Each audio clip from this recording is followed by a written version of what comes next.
But one of the differences between the hemispheres is that they attend to everything differently, including to their relationship.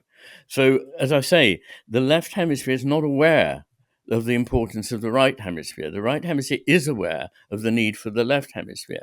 So people say, what would it be like if we were in some way more in tune with, let's put it that way, our right hemispheres as a culture? Very balanced, because the right hemisphere knows that it needs the left. And what I've shown in The Master and His Emissary, I believe, is that 3 times in Western history, once in ancient Greece, again in ancient Rome, and in our modern world from the Renaissance onwards, there was a sudden flourishing of everything together, the arts, the sciences, all an enormous eruption of creativity.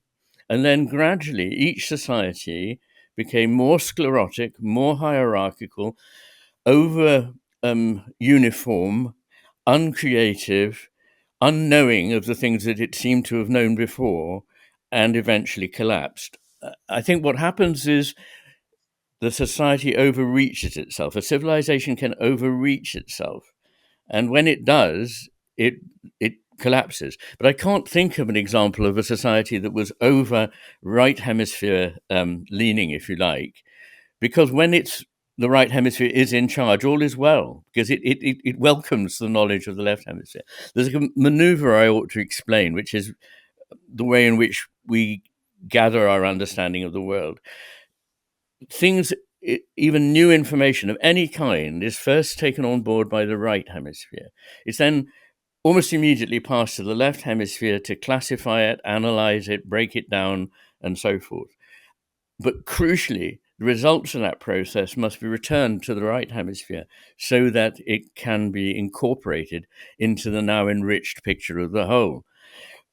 This is a bit like learning a piece of music. You know, you're initially attracted to it as a whole. You start to play it, you sort of break it down into bits that need to be practiced and so on. And you understand the theoretical structure of it. But when you go on stage to perform, you forget all that. But your performance is good because you went through that phase. But it's an intermediate phase.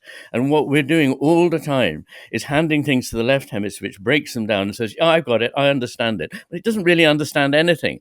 It needs to return this knowledge to the right hemisphere's capacity to see it in the whole.